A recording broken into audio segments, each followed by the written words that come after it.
வணக்கம். தின பாரத் செய்திகள். தமிழகத்தில் 2026 சட்டசபை தேர்தல் நெருங்கி வரும் நிலையில் அனைத்து அரசியல் கட்சிகளும் கூட்டணி பேச்சுவார்த்தை மற்றும் வேட்பாளர் அறிவிப்பில் தீவிரமாக ஈடுபட்டு வருகின்றன. இப்படியான அரசியல் பரபரப்பான சூழ்நிலையில் ராமநாதபுரம் மாவட்டம் கமுதி அருகே பசும்பொன் கிராமத்தில் நடைபெற்ற பொதுக்கூட்டத்தில் சின்னம்மா சசிகலா அவர்கள் புதிய கட்சி தொடங்கப் போவதாக அதிரடி அறிவிப்பை வெளியிட்டுள்ளார். முன்னாள் முதல்வர் ஜெயலலிதா அவர்கள் மறைவுக்குப் பிறகு அதிமுகவில் ஏற்பட்ட அரசியல் மாற்றங்கள், தன்னிடம் நடந்த அநீதிகள் மற்றும் தாம் அனுபவித்த சிறைவாசம் குறித்து சசிகலா அவர்கள் தொண்டர்களிடம் விரிவாக பகிர்ந்து கொண்டார். அம்மா உருவாக்கிய அரசியல் மரபை காக்க வேண்டியது நமது கடமை எனக் கூறிய அவர், 2026 சட்டசபை தேர்தலை முன்னிட்டு புதிய அரசியல் பயணத்தை தொடங்க வேண்டிய அவசியம் ஏற்பட்டுள்ளதாக தெரிவித்தார். அதனுடன் புதிய கட்சி கொடியையும் அறிமுகம் செய்தார். கருப்பு, வெள்ளை, சிவப்பு நிறங்கள் கொண்ட அண்ணா, எம்ஜிஆர், ஜெயலலிதா உருவங்கள் பொறித்து புதிய கட்சி கொடியை தொண்டர்களுக்கு இந்த மாநாட்டில் அறிமுகம் செய்தார். விரைவில் கட்சி பெயர் அதிகாரப்பூர்வமாக அறிவிக்கப்படும்.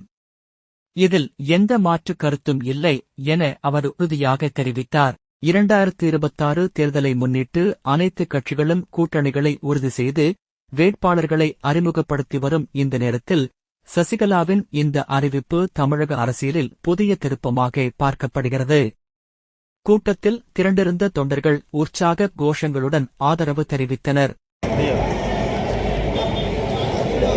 நான் பேசாம இருந்தேன்னு வச்சுங்க, நான் இந்த மாதிரி 9 வருஷம் இந்த மாதிரி தொடர்ந்து இருந்தேன்னா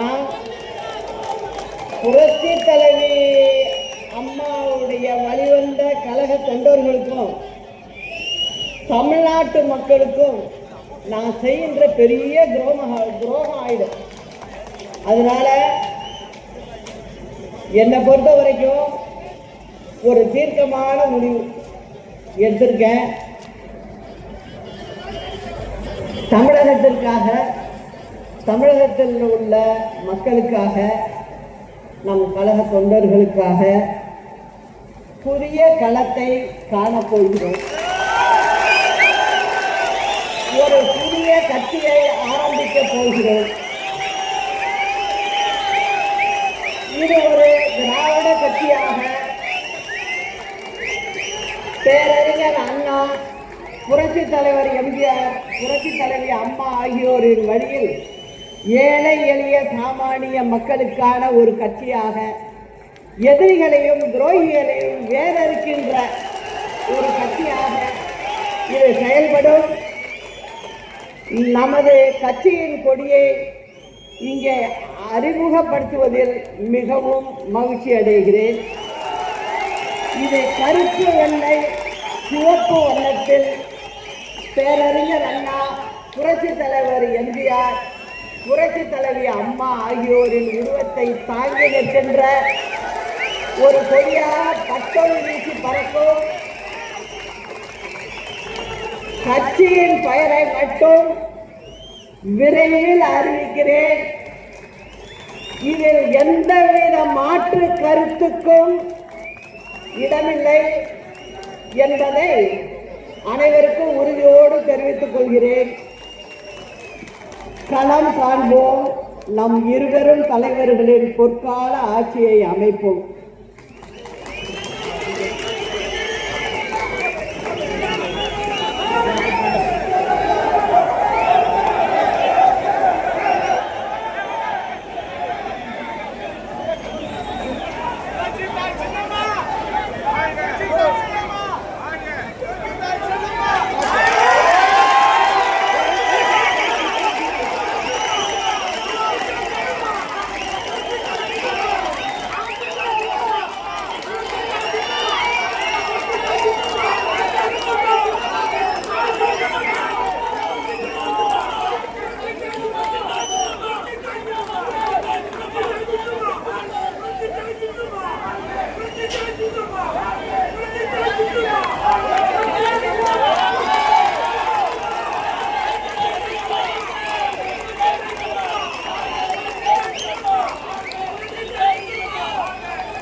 வெள்ளை எங்கள் நெஞ்சில் தூவி மக்களிடம் கொண்ட நம்பிக்கை அமைதியின் உறுதி தொட்டு எங்கள் ரத்தத்தின் ஆட்சி தியாகத்தின் வரலாறு புரட்சியின் திறன்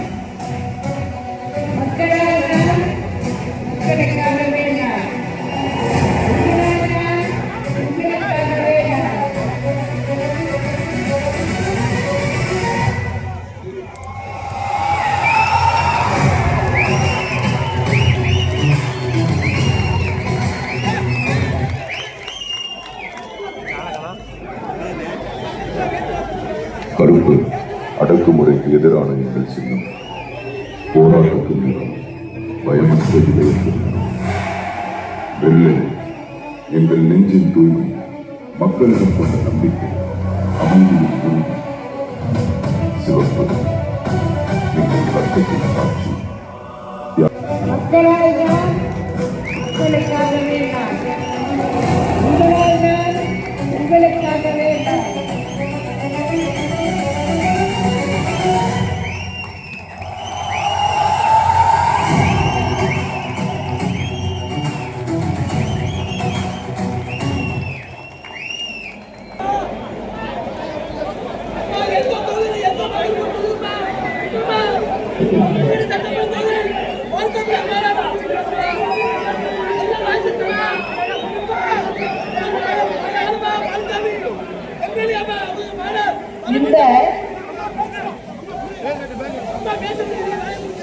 இந்த பொறியை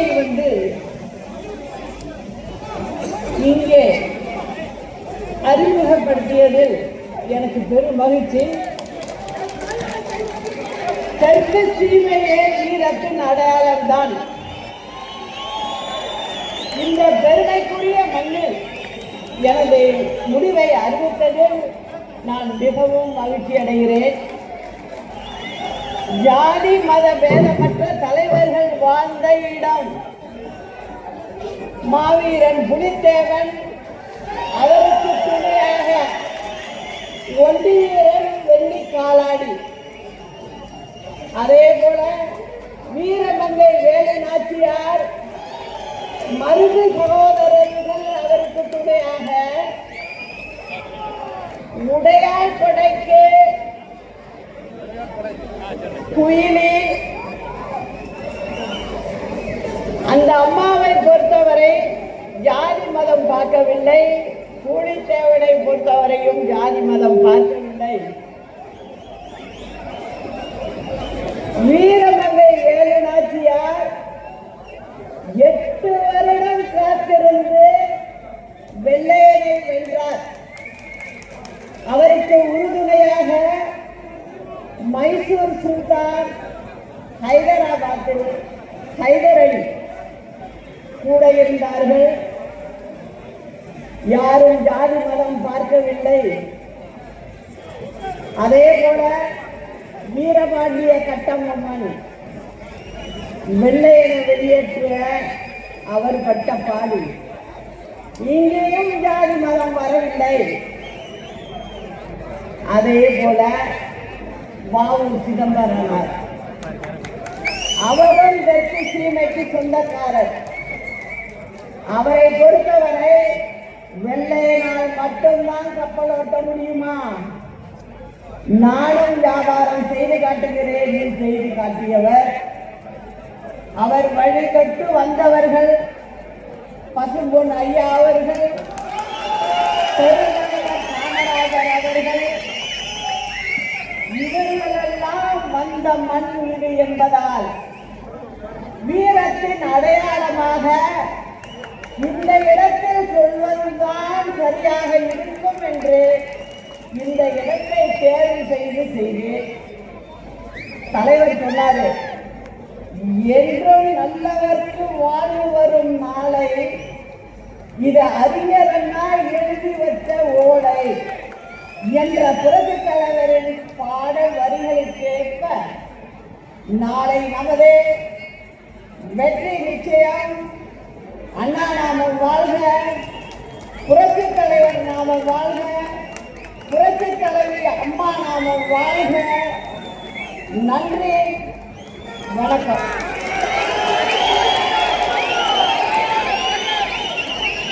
இதனைத் தொடர்ந்து பொதுக்கூட்ட நிகழ்ச்சியில் ஏழை எளிய மக்கள், மகளிர் சுய உதவிக் குழுக்கள் மற்றும் மாற்றுத்திறனாளிகளுக்கு சசிகலா அவர்கள் நலத்திட்ட உதவிகள் வழங்கினார். மகளிர் குழு, அடுத்து துர்க்கை அம்மன் மகளிர் குழு தயாராக. துர்க்கை அம்மன் மகளிர் குழு தயாராக.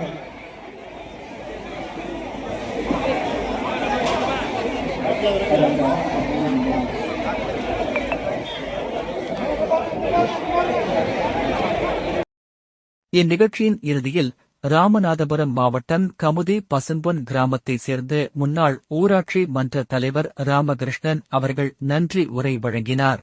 நிகழ்ச்சியில் கலந்து கொண்ட பொதுமக்கள், தொண்டர்கள் மற்றும் ஏற்பாட்டாளர்களுக்கு நன்றி தெரிவித்த அவர், புதிய அரசியல் மாற்றத்திற்கு இந்த மண் சாட்சியாக இருக்கும் என கூறி கூட்டத்தை நிறைவு செய்தார். இந்த புனித பூமியில் நீங்கள் எடுத்த சபதமும் லட்சியமும் நிச்சயம் ஈடேறும் என்று இந்த மக்களின் சார்பாகவும் மண்ணின் சார்பாகவும் உங்களுக்கு எடுத்தாக்கி கொள்கிறோம்.